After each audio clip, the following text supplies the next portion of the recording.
No mai, haere mai. Welcome here to Tamaki Makaurau, Auckland, for this briefing today, and particularly welcome here to the Tamaki Vaccination Centre, which is really appropriate given the outsized contribution that our Māori and other community providers have made to our COVID efforts over the last significant period of time. My name is Andrew Old, I lead the Public Health Agency, and I'm joined today by Dr. Whatu, the Interim National Medical Director at Whatu of New Zealand, and Leon Manuel, Chief Executive at Te Whai Ora, the Māori Health Authority. Haere mai and welcome to both of you, and thank you for your time today. So today I'm going to begin with an assessment of the COVID-19 outbreak before handing over to Pete, who's going to talk a little bit about how the health system is tracking this winter. Ariana will talk to us about how Māori providers are continuing to respond to COVID-19, and we'll have some final remarks before opening up for questions. But first, today's numbers. Today we are reporting 4,489 new community cases of COVID-19 and 496 hospitalisations, which includes 13 people in intensive care and 16 new COVID-related deaths. These deaths are still being assessed, but based on the analysis of previous COVID deaths, we would expect somewhere between half and three-quarters to eventually be attributed to COVID-19. Taking a step back from today's numbers, COVID-19 surveillance is telling us that broadly, community transmission of COVID-19 is continuing to trend downwards, and this is now also being reflected in our hospitalisation numbers. The 7-day rolling average of case rates continues to trend downwards across all regions for the fourth week in a row, dropping a further 20% in the week ended 14 August. Pleasingly, the case rate among over 65s, which is one of the groups most vulnerable to severe disease from COVID-19, has also dropped for the fourth week running, decreasing by 24% in that same week to the 14th of August. Finally, case rates among healthcare workers have declined for the fifth week running, and the level of virus circulating in wastewater across the motu is continuing to decline also. Moving now to hospitalisations. In the week ending 14th of August, we've seen a further decrease in the 7-day rolling average of hospitalisations due to COVID-19, down 11.1% on the week before. Hospitalisation rates have dropped in 3 of the 4 regions in the country, rising only slightly in the central region, which represents a plateau for them. This is the second week with a drop in hospitalisation rates after 5 straight weeks of increases. As we've said before, hospitalisations do tend to lag behind trends in case numbers by a week or two, and that is consistent with what we're seeing this time. It remains an incredibly busy time for our hospitals, however, and Pete will talk more broadly on this shortly, but it does suggest there's been a sustained reduction in people with COVID-19 requiring hospital-level care, which is fantastic. Trends in deaths also usually lag reported cases, and as you know, it can take time to assess whether a death was caused by someone having COVID-19 at the time or some other reason. We now have 1,782 deaths that we are attributing to COVID, but bearing both these points in mind, it is important that we're not quite ready to assume that deaths from COVID-19 have truly peaked, although we are very hopeful given the trends that we're seeing in cases and hospitalisations. It's important to stress that thanks to our low levels of community transmission early in the pandemic and our high vaccination rates, New Zealand continues to have a lower rate of deaths from COVID-19 since the start of the pandemic compared to many countries. For example, based on a recent analysis in the UK, their COVID death rate was 2,748 deaths per million population, and in the US, 3,077 deaths per million. If we had the same rate as the UK, we would be reporting over 13,000 deaths and over 15,000 deaths if we were looking like the US. This is no consolation, of course, to all the people who have lost loved ones to COVID-19, and our thoughts, as always, are with them at this time, but it does help put into perspective the significant effort and relative success of the New Zealand approach to COVID-19 over the last 2.5 years. Looking ahead, the modelling from COVID Modelling Aotearoa shows that we are continuing to track at the lower end of what was expected in terms of a second wave this winter. We passed the peak in cases earlier than the modelling suggested, and now hospitalisations are also declining, suggesting these two have peaked. Sitting somewhere between 800 and 850 occupied beds across the country in late July. With that, I'm going to hand over to Pete. Thanks, Pete.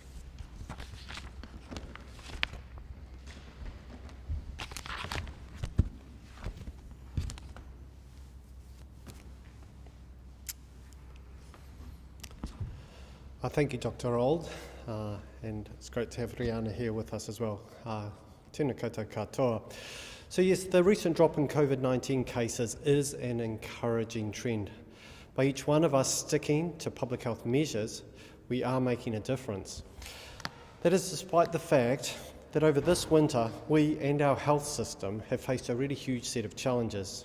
Never before has Aotearoa been tasked with managing such a high prevalence of COVID-19 cases alongside a really big season of influenza, as well as increases in other winter illnesses. Not only has the high demand on our health services, been at record highs, but this has had major impacts on our workforce. So despite the pressure, winter 2022 has made me incredibly proud to be part of this system of health workers striving every day to make a difference to our patients, whānau and communities. I've seen us supporting our partners in aged residential care. I've seen GPs and practice nurses being incredibly busy out on the front line in their communities, providing a huge range of services to support patients in their homes, and also ambulance services doing their typically terrific job. I've also seen hospitals. That includes all of our clinical and non-clinical teams taking all actions available to ensure patients get the care they need in a timely manner, ensuring as little disruption to planned care services as we can manage. I can honestly say this has been a truly epic task. As a country, we are very, very grateful and fortunate to have such a committed, high-quality workforce. Inside a hospital capacity, the health sector has planned for a challenging winter. We've got it, and as a result of the planning, my colleagues around the motu have been able to work together consistently to keep delivering. At the same time, districts have been experiencing their own winter demands, the need for staff to isolate or care for isolating whānau or other care in their families. But with cases of COVID, influenza and other winter respiratory illnesses now signalling encouraging signs of a downward trend, we are hoping some of the pressure on our health system will start to ease. In the meantime, I can report that our work across Te Whatu regions continues to work to keep New Zealanders well. In the northern region, non-deferrable care, such as cancer treatments, birthing, labour, is continuing to be delivered as clinical urgency is prioritised, as well as this less urgent planned care is now increasing as capacity allows. Services across Te Manawataki region have continued to manage high demand while experiencing higher than normal staff illness. Resourcing has been assessed daily, and this informs scheduling for planned care. In the central region, acute or emergency care, as well as non-deferrable care such as cardiac, thoracic, cancer and paediatric care is largely continuing as normal. This is a fantastic testament to the treatment and being able to be delivered by these services. Across to Waiponamu, and planned care cases are continuing where resources are available. Day cases are also continuing as capacity allows, and districts are continuing to work together to utilise available resources. So for instance, South Canterbury is supporting the Southern District joint replacements, and Canterbury as well in their ENT and gastroenterology lists. So while we do expect a continued long tail of COVID-19 cases and workforce illness, the recent decline of cases is now flowing through to a reduction in severely ill people with COVID-19 who might have been requiring hospital-level care, and this eases pressure on our system.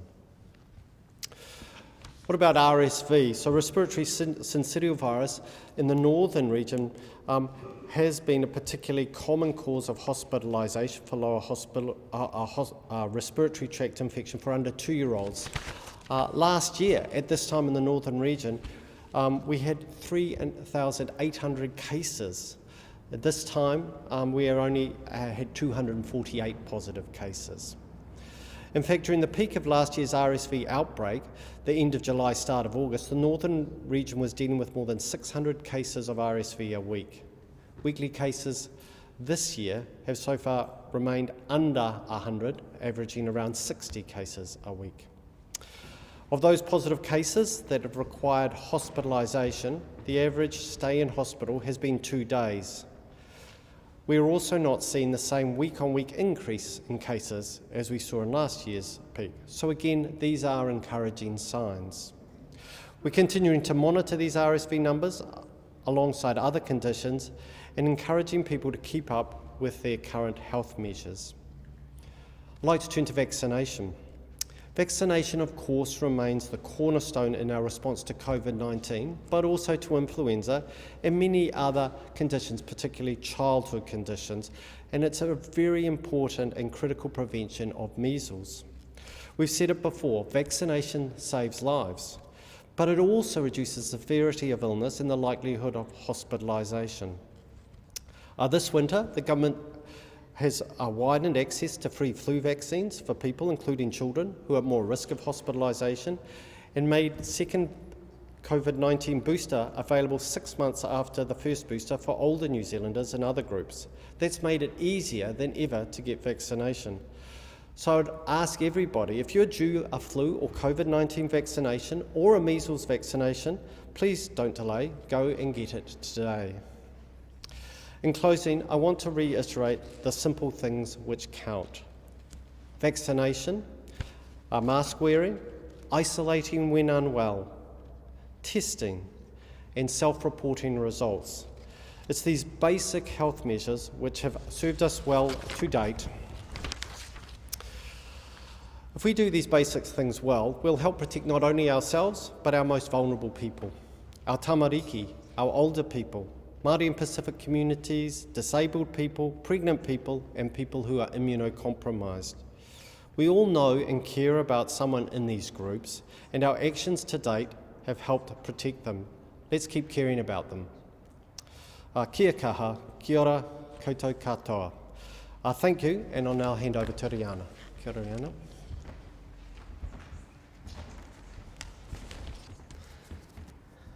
Tēnā rā koutou katoa, e hui mai nei I raro I te maru o tēnei whare a tāhua, nei ngā mihi ki Ngāti Whātua, ki Warakai, engari mō tō koutou tautoko, tiaki, manaki I a tātou katoa I tēnei rangi. Good afternoon, I think we're in now.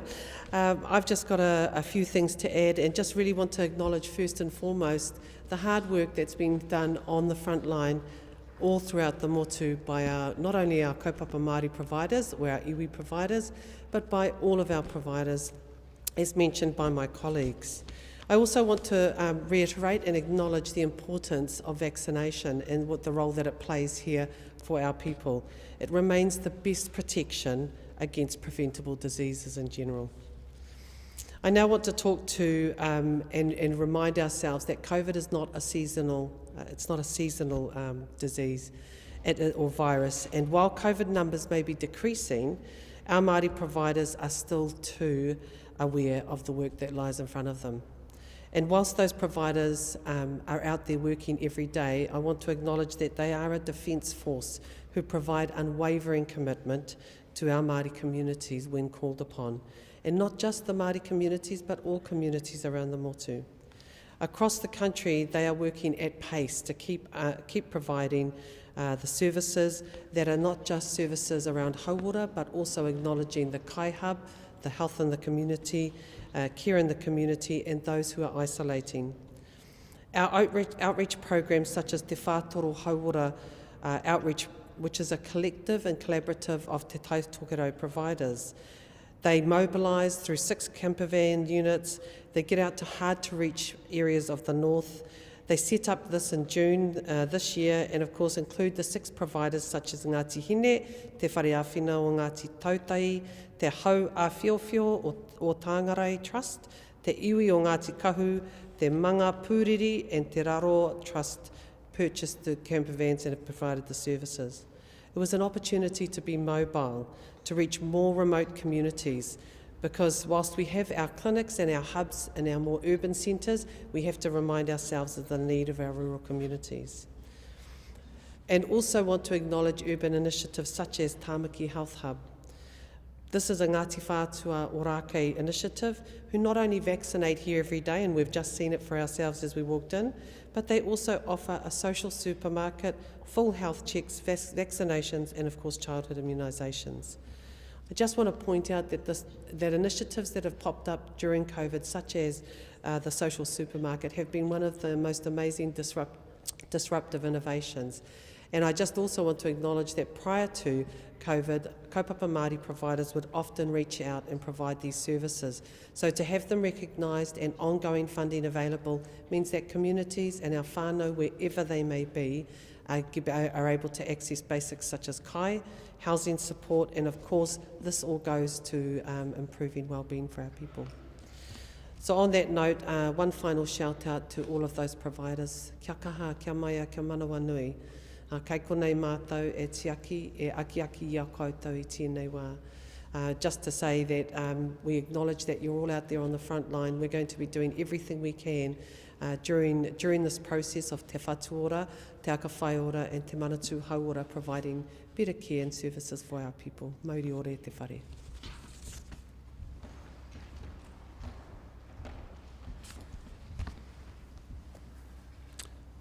Kia ora, Rihanna and Pete, thank you. So in summary, there is some good news on the COVID-19 front. We have decreasing cases, decreasing hospitalisations, and we're hopeful that we've turned the corner in terms of deaths as well. I do want to emphasise, however, that COVID-19 is continuing to have a significant impact, particularly among our most vulnerable. While cases and hospitalisations have declined, we are continuing to see deaths on a daily basis, and we can't take our eyes away from that. I would emphasise also that despite the recent decline in cases, and that is clearly good news, this pandemic still has some way to run. There remains the potential for a resurgence in COVID-19 cases, and as Rihanna's just said, we have seen overseas significant waves of COVID through the Northern Hemisphere summer, so it's not going to behave as a seasonal disease. That means it's important that we all continue to take steps to protect ourselves, our whānau and our communities. Please get vaccinated and boosted if you're eligible, continue to wear masks in indoor areas outside your home, get tested and stay home when you're unwell. All these things, as Pete has said, help reduce the opportunity for COVID-19 to spread. Final thing I'll say before opening up for questions is really just to reiterate the call that's already been made to think about other things other than COVID-19 as well. Particularly focus on childhood immunisations. We know that we are at risk of outbreaks of other diseases. Pete's mentioned measles as one, and so just really want people to use this week to check that they themselves are up to date with their vaccinations, and if you have children, that your children are up to date with their vaccinations. It really could make the difference in the weeks and months ahead. And with that, we will open up for questions, and all three of us are able to take questions.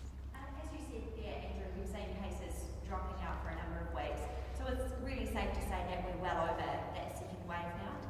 I think that's a fair assessment. We're always a little bit cautious about calling those things too early, but certainly in terms of that second wave, yes, we seem to have passed that peak and be coming down into the next our next plateau. The question that we have now is how low will we go in terms of daily cases? We didn't drop quite as low as we expected between our earlier peak and the second peak, and that's going to be particularly important in terms of the ongoing impact of COVID-19 over the next few months. As you said, we can't become complacent. COVID is now here with us, and it has been for some time now. Has there any modelling been done about when we might see that upsurge of cases again? I know that we've just starting to get down off that second wave, but any modelling going forward? So there is certainly modelling underway to look at that. We don't have that available here yet, but I think the modelling that's been done recently in Australia out of Victoria is probably instructive for what we might expect. We now have reasonable information from around the world about how COVID behaves. Lots of caveats around the fact that we're always modelling based on what we know, and new variants are always of concern, how they might behave. But we would expect now that we will see continued waves of COVID-19 for some time to come. The questions which of course the modellers desperately try and answer and are really important for health services like the ones that Pete represents is when and how high. So those are questions that we're trying to answer. It's a question about planned care. It's probably more for Pete. Are you open to the mic? Talking about those, what you were quoting there before about what's happening with planned care around the country, it's quite general. They're saying that it's, for example, into Waiponanga, it's happening as and when it can. Can you give us any more detail about the kind of planned care that's still being delayed and how often that's happening? I don't have the specifics district by district, but everywhere is managing to do more than we were when we were in the surge. So that's the good news. And as the capacity comes available, we're doing more. So everyone is got that very much in the Whatu districts as something that we need to get on with. I know that the work of the Planned Care Task Force will also be released in the not too distant future, which is going to provide some further guidance and advice about how we go about tackling this, because it's become a big issue that we all recognise. But everywhere is doing the clinically urgent and indicated work, and to a varying degree other less urgent work. But it's done list by list, service by service, district by district. But as I referenced, then we've seen now within Te Whatu and the new system a much greater degree, I believe, of collaboration and cooperation. So the example of South Canterbury being able to pick up their neighbours' works in some areas is just one example of that, but that's happening across the different districts. So are there any cases on any days where some of that urgent planned care can't happen, like there were delays to the heart? Not that I'm aware of. As I understand it now, all of the cancer and P1 work has been done. In some areas, some of the P2 work, which is the work which is not quite as urgent, needs to be deferred, but less and less of that has been deferred. And in some places now, we're even moving into the P3, that work that can wait the longest. And what are your colleagues around the country telling you, not just about planned care, but about the pressure on your hospitals? What are they telling you about how busy things are for them at the moment? So the health system has been under pressure and continues to be under pressure. So while the COVID cases are decreasing, we've experienced the big surge in influenza. We're over that as well, but there's everything else that's still presenting, and this is across primary care, aged residential care, as well as our emergency departments and hospitals. So it is pressured, and part of that is contributed to by, as I referenced, the pressure on workforce. That the workforce, is susceptible to the same winter illnesses as in COVID as the rest of us. So there's been high levels of staff sickness and absence because of COVID. So that's been part of the real pressure on the system. So it remains really a big focus to supporting workforce to be able to deliver the service. Today marks a year since Delta arrived in the country and we went into lockdown. I was perhaps just after a reflection from you on the past year. Yesterday was the last day that we had a 0 cases of COVID in New Zealand day. Just after a reflection of you on the past year and how everything's changed, I guess. Sure, and I might ask the others to comment as well, but it's been, a year that I think I highlighted present enormous challenges for us, I think, as a country, as communities, and the health system in particular has been, really tasked with something that we'd never seen before in terms of the volume and how we were going to face that. I'm incredibly proud of the response. It's been really hard. We've got through it, and I think we've done a pretty stunning job when you look around and you see how we have managed compared to some other countries by comparison. We've saved a lot of lives, and that's, I think, as a direct result of what we have done to address that, to prepare and be able to manage. But perhaps I'll hand over to others to comment. I would say that almost a year to the day, we found the first cases down in Coromandel, for instance, and I was on the front line during that time. So when I stand here and reflect on the year that was, it's been an incredible year where I've seen people collaborate, operate. We've had teams out on the road for 7 days of a week during those peak times. We've had people running kaita communities. We've had a country that collaborated like I've never seen before. And, and of course, on July the 1st, we launch a kaupapa that's really dear to my heart. So I think we've through it all, we've maintained this whakaaro, kia whakakotai ai tātou. Let's stay together.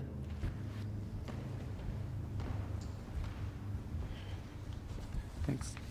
Thank you both. And maybe just to build on that a little bit, to say, at the point that we went into lockdown a year ago today, just 23% of New Zealanders had received 2 doses of vaccine. By the time the COVID protection framework was announced 3 months later, that figure was 82%. And so I really want to echo the comments that both Pete and Rihanna have made about the incredible effort that not only the health sector but the community at large put in to keeping us all safe through that time. It's been an amazing year to be part of. It's been incredibly tiring at times, but I think the way that people have pulled together has been incredibly inspiring. The other number that I've got here, which sort of floored me a little bit, is between the 17th of August last year and the 15th of August, so 2 days ago, we've administered 9,039,444 COVID-19 vaccinations to New Zealanders. So, I mean, that just, I think, puts in perspective the size just of that part of the effort. You mentioned vaccination there. In the UK, you might have seen they've approved this dual vaccination with, the Omicron variant and the original variant. Is there any indication of work underway to have that happening here? So we're obviously watching really closely what's happening overseas with the development of new vaccines for COVID-19. The vaccine that we're using, as people know, was developed really quickly early on, but it was designed against sort of the original strains. We're lucky that it still continues to provide really, really good protection against severe disease and death. But what it's not so effective at now is preventing transmission between people, which is part of the reason why we've had the waves of Omicron that we've had despite our high levels of vaccination. So we're watching those developments really closely. The companies have not made applications here to my knowledge yet, but we're certainly building in some of those things in terms of our future thinking, because I would expect that they will become part of our toolkit in the future. Since we're coming down to the second peak now, would you like to see isolation rules changing? Look, that's a really timely question. So I think one of the things that we've committed to all the way through is constantly reviewing the set of protective measures that are in place to make sure that they continue to both be protective and be proportionate to the risk that's there. So we're in the middle right now of reviewing the range of measures that we have available to us. As I say, that process is underway now. We'll be providing that advice through to the government for their decision-making process in the next week or so. And is it looking like those isolation rules might change? Do you have any advice at this stage? No, I wouldn't want to preempt that process, but just to say that all of the things that are currently in the framework and various protective measures are being looked at to make sure that they're still appropriate and proportionate, and when those, after that advice has been provided, the government will make its decision. I just had a question about monkeypox, if that's all right. I'm not sure who'd be the best place to answer that, but are we any closer to rolling out our public health response to monkeypox, and are we any closer to knowing when we might get vaccines? I can probably start to answer that. I don't know whether Pete wants to add anything, but in terms of our public health response, the public health response is well underway. So there is a group that is working now, which includes community representatives from the Burnett Foundation, with a real focus on the health promotion aspects of prevention. We're really fortunate at the moment that we've just had the 4 confirmed cases of monkeypox in the country, so we have time to prepare. And so the biggest defence at the moment is making sure that people understand what monkeypox is, how it transmits, and what risk behaviours look like in terms of being able to keep themselves and their communities safe. So that work is very much going on. In terms of the vaccine, we are actively working through Pharmac with the vaccine manufacturer. That contact was first made back in May at the time that the first cases were identified. There is a challenge with the global supply at the moment. There is only one manufacturer of the third generation vaccine that we are seeking, and the global demand is high.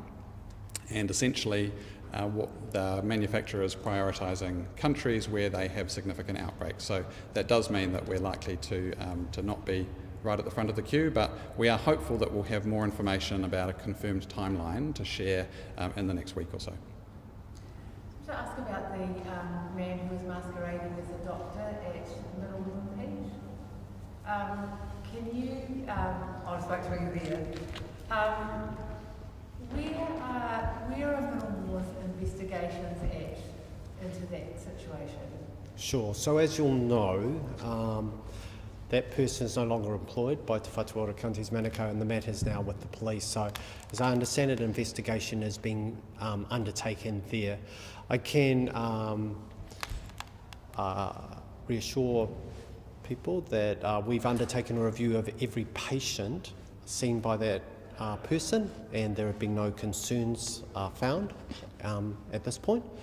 And we're also taking the opportunity, and I guess this talks to the move into Te Whatu Ora as a national system to ensure that all our employment processes are where we need them to be.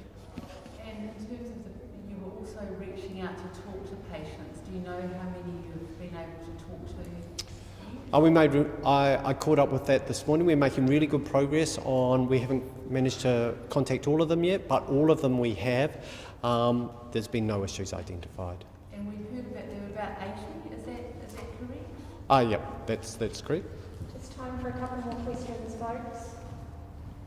I had a couple for Rihanna.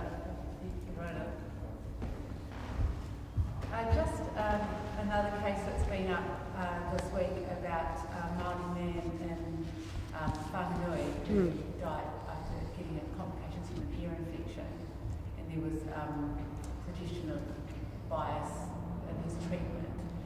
In terms of what the Māori Health Authority can do, we had Lady Teresa Boxon saying that of course Māori people are still going to be treated in the mainstream health system.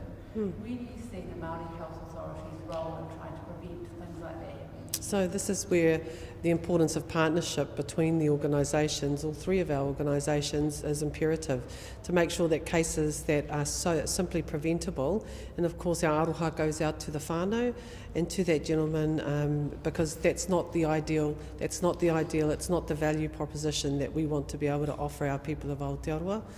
But dealing with bias in a system is important, and remembering that during a time of COVID where we've had that much pressure on the front line and people make assessments and of course we make judgments, and we want to be able to support to make sure that all of our kaimahi throughout the system are able to make judgments that don't include any bias, whether it be against people who may have a drug history, or people who are Māori, or people with disabilities, and so on and so forth. So I think moving forward, our focus has to be on the future. How do we create a better system? How do we make sure that people don't fall through the gaps? How do we ensure that, for instance, otitis media is treated in primary care, that people have better access to make sure that things that are preventable are dealt with sooner? There's also some Māori nurses calling for a Māori nurse workforce to be prioritised. Which is absolutely on our program. So we're about to release our chief advisors, which will include a consortium of chief advisor medical, nursing, midwifery, allied health, and most importantly kaimanaki. And I say that because during the COVID response, you would have seen in here in this building, you will see the kaimanaki workforce who have stood up, they've become vaccinators, they've done that PCR testing when we didn't have the numbers in our clinical spaces to do so. So we want to make sure that there's a space at the table to have a conversation and work out what more could that workforce do in terms of mobilising responses. So yes, absolutely tautoko. And of course I'm a registered nurse, so I want to make sure there are more like me out there. Kei te pai. Kia ora. Thank you. Thank you.